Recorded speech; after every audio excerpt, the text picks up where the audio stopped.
I'm Shelley Katz. I run Heart of Palms Ranch and Eco Farm. Our goal here is to grow as much food and as much biomass in as little space as possible, with as little labor input as possible, as sustainable as possible. And so while we're over here, I figure we can grow more food in a more efficient way. I'd like to see what performs the best here with the least care and the least management. So really just experimenting with efficiency here and doing it with organic matter, mainly. Lots of organic matter.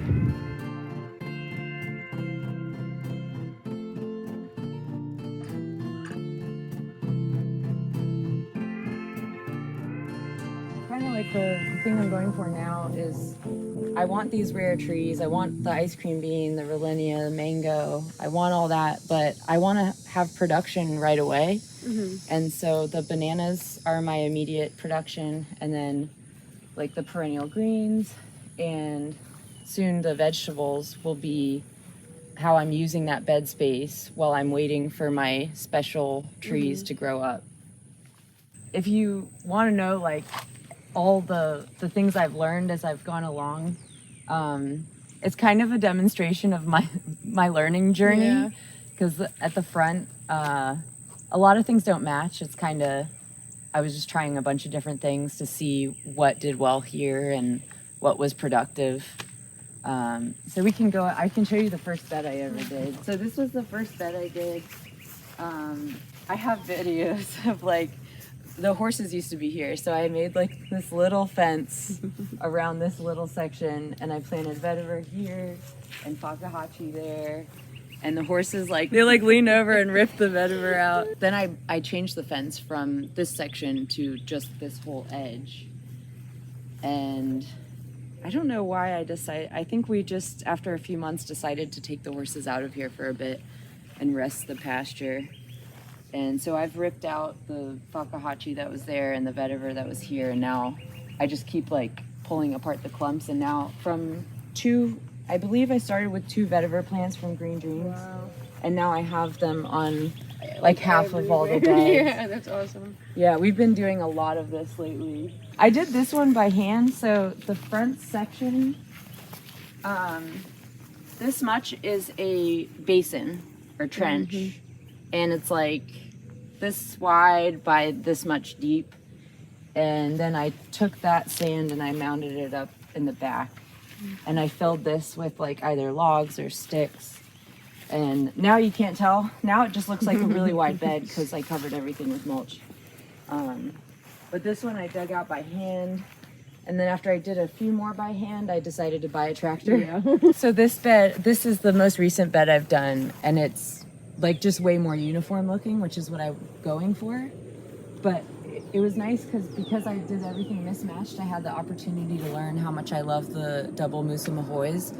The racks are huge and frozen. I prefer the texture to the Namwa. I love Namwa. Yeah. But when you freeze Namwa, the texture is a little more sticky than the Mahoy. So in banana ice cream, which is how I usually eat bananas, the Mahoy is amazing, and the racks are just bigger. The other thing is controlling the edge. So by planting the vetiver, we've done vetiver and fakahachi, and I will do lemongrass just because we have 2 clumps to pull out.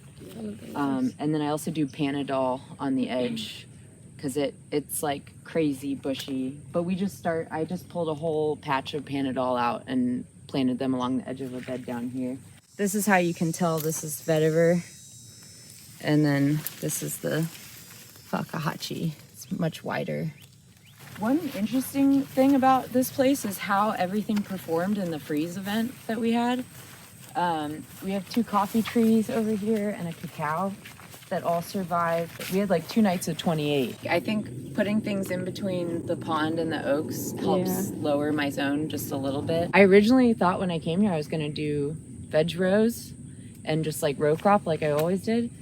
And then I realized that would require so many trees to be cut down. And I was I can't believe I'm even considering cutting down one of these. That's crazy. And I thought I'm just going to go permaculture style and work within the existing environment. And I think it helps everything. Like one example of that is when the cabbage palm flowers, there's tons of bees on these flowers. Yeah. And so we have something that's like supporting the native ecosystem within the context of a production farm. I can show you some crowded Rolliniae. I'm doing a lot of Rolliniae here actually. And the Rolliniae all survived the frost, and it was like, some of it wasn't even that protected. I can show you a few examples of different Rolliniae and how they're performing in different spots. This one doesn't look great because I think it needs iron. I'm looking for my liquid iron. Last time my other Rolliniae started turning colors like this, I Googled it, and it seemed that it was an iron deficiency. I might be wrong, but when I applied liquid iron, it greened back up. So I think that's it. All this new growth was actually really green and healthy looking a couple weeks ago, but now it's encountering some deficiency or something. So it seems to be taking pretty well, and there's like a bunch of new growth on it. This was one of the earlier ones I planted. It used to be in really deep shade, and we've just cut this these two back, and there's a passion fruit vine that was like totally blanketing it. I have a little bit of a Mexican sunflower story. I had heard of Mexican sunflower. I knew I had seeds for it because I had a seed packet that said Mexican sunflower on it from Johnny's. And that's this one. This is the Tithonia rotundifolia, which was what was in the seed packet. It's reseeded itself many times. And I don't mind it because the monarchs love it. Like, it attracts so many butterflies. So I'm just like, do your thing, that's cool. And maybe I'll use it as like an annual biomass. But I didn't realize that I was working with the wrong Mexican sunflower. And I was like taking cuttings of it, and I was like, why aren't these doing anything? After I realized what I was doing, I got these and planted them in the middle of the bed. And it took me a while to realize like their growth habit is very bushy. Even at the base, it's like a big clump, and it takes up like 1.5 by 1.5 feet if you're not staying good on your pruning, which I wasn't. And it was too late at that point because I had this huge clump in the middle of the bed. And so I decided that I wanted all my biomass stuff to be on the edge, because I realized this is my high value real estate on this farm. I want to do food producing things in the middle of the bed, and I don't need to put the biomass in there. So we took a Sawzall to all the clumps and removed all of them, and then replanted on the edge. If I could do all this over again, I would be so much more cautious with what I was buying and labeling. And also, I wouldn't have bought any trees.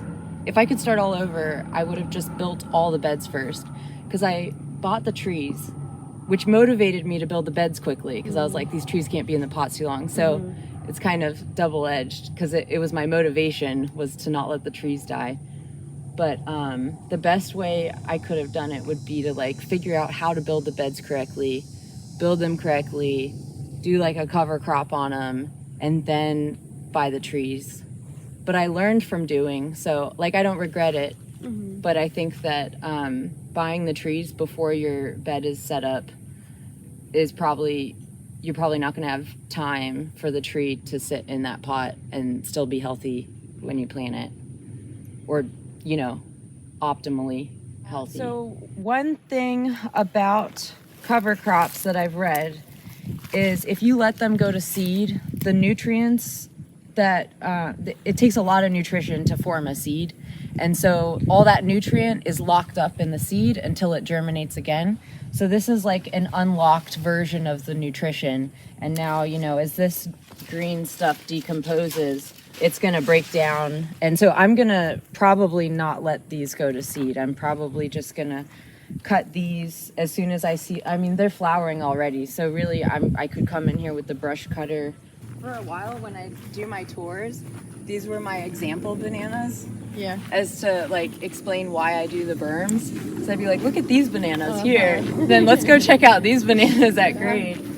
And it's just crazy. And the other someone else pointed out to me that maybe the other ones also weren't getting as much attention. Like I wasn't bringing them as much mulch. So there were other factors going on that weren't just the berm. But I do, just like when I think about the soil, like when I dig it up, what I'm looking at this was horse pasture. Yeah. So this works for me here because I'm working with compacted soil, but other people might not need to do this if their soil's not compacted. Like in the woods over there, I'm not berming anything. I'm just planting directly in the ground because there's soil structure there. Right. Here I have to create like an artificial soil structure by loosening everything up, covering it with manure and chips. I wanted a privacy screen here, and the Mexican sunflower is serving that temporary purpose. It's a great temporary privacy screen. Yeah. And then this is the sea breeze bamboo that's going to be my permanent privacy screen. And then I'll probably come in here and build a berm that is more like part shade perennials, maybe like more coffee. I want to do a lot of coffee and cacao. Maybe like grow cacao and make chocolate and make like farm chocolate covered beans. That's the dream That'd right be there. cool, right? Yeah. That'd be pretty cool if I could do that here. This is a work in progress. I decided to extend this bed. So a few days ago, I just tilled the space in front of this bed, which was bermed already. I had bermed this one. So I've just been tilling, and then this is the first way I did it with the logs. There's some beds over there that don't have any logs, just vetiver in the ditch. So I'm doing 2 different ways. Oh, that's pretty cool. But those first beds over there had logs in them. And then over time, I just like keep piling up Mexican sunflower and the cabbage palm fronds and whatever. And eventually it looks like one massive bed, but the front half is like decomposing organic matter. Because I feel like when you're talking to like big scale farmers, the way they might look at this is like, oh, sure, this is cute and fun and whatever. Like, you know, walk around and talk your hippie talk. That's great. But if you want to feed the world, you have to do it this way. But doing it that way is like desertifying soils, and like we won't be able to feed the world. And it's already now. So like we need to make a new system. Locally, diversity, so that everyone local doesn't farms, have... Eat locally, eat things that are in season. But, you know, we want everything on demand when we want it. But I think that like agroforestry and John Kemp's company, Advancing Eco-Agriculture, those are the 2 things I know of that are really developing at-scale solutions that are good for soil biology. So John Kemp started the company, or co-founded it, and he's the host of the podcast. And he has all these different people on, and like at least half of the time they're PhDs in plant pathology, botany, entomology. Like they're leaders in the field, but they're also of this same mindset, which is the most refreshing. I've started like a local club type thing called Community Resilience Team, and it's based on like the idea that a lot of people just don't feel great about the world at large right now, and that we should be connecting to each other and skill sharing and teaching each other things and making things together. So we had our first meeting about a month or maybe a few weeks ago, and as part of that program, I'm doing a FoodForest internship, which is a free thing where people can just come and learn what I've learned. I share my lessons with them, and they can volunteer some, and then they can propagate some of my stuff here so that they can have like free plants to get theirs started with, because it's so abundant. Like it's easy to just propagate, and I have a little tent to work under. So we had our first one yesterday, actually. And we learned how to separate banana pups, because the first few times I separated banana pups, I broke them off without getting the root. And then I was like, oh, so this is a little more like detailed of a thing than I initially thought. And I realized I had to dig out, like excavate before I snapped off.